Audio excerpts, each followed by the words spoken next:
Et il y a une question qui semble intéresser les Français, mais beaucoup moins les candidats à la présidentielle, c'est celle de la sécurité.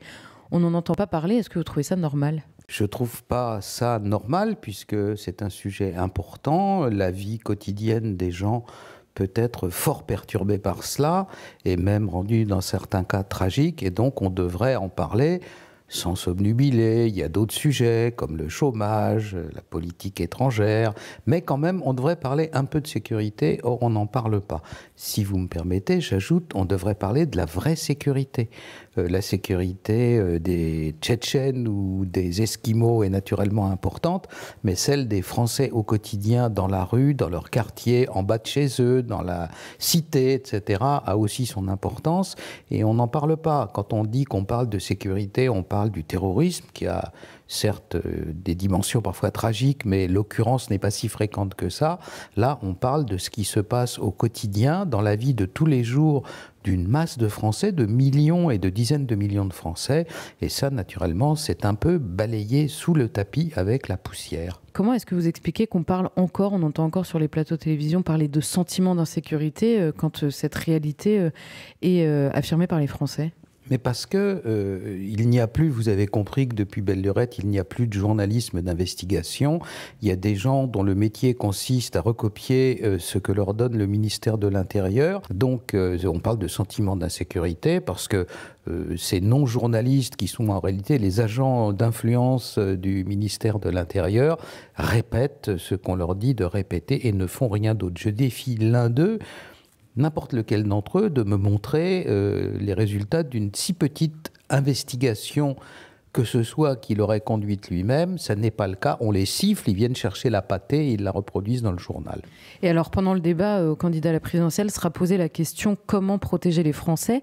Ils auront chacun 2 ou 3 minutes pour répondre à cette question. Est-ce qu'il est possible d'y répondre en 2 ou 3 minutes de manière effective ou efficace ?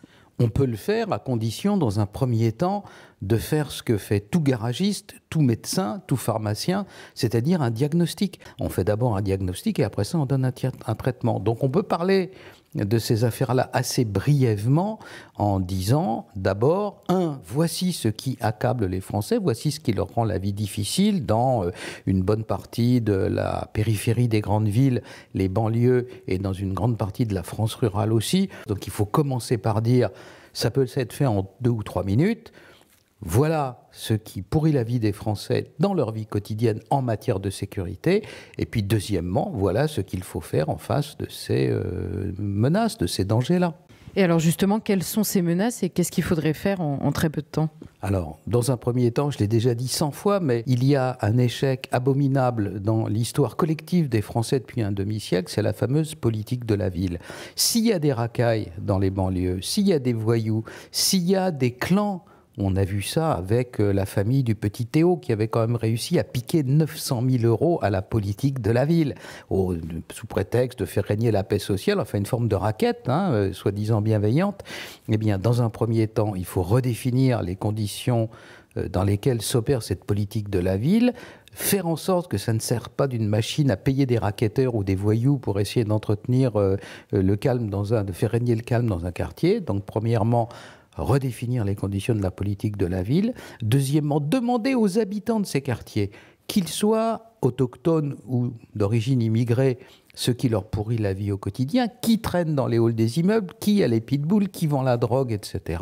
Et faire en sorte d'éliminer, selon les termes de la loi, dans le respect du code pénal, etc., les gens qui sont les criminels d'habitude, c'est-à-dire les noyaux durs, et deuxièmement, chasser du territoire français les bandes de nomades criminalisés. Vous avez bien entendu, je n'ai pas dit les nomades en général, j'ai parlé des seuls nomades criminalisés. Il y en a qui sont inoffensifs, ceux-là on les laisse, il n'y a pas de problème. Et donc, une fois qu'on aura éliminé ces 2 sources d'enquiquinement, je dis ça gentiment, poliment, et au quotidien, eh bien, on aura rendu en grande partie la sécurité aux Français, c'est-à-dire les racailles dans les banlieues et les clans nomades criminalité dans la campagne profonde.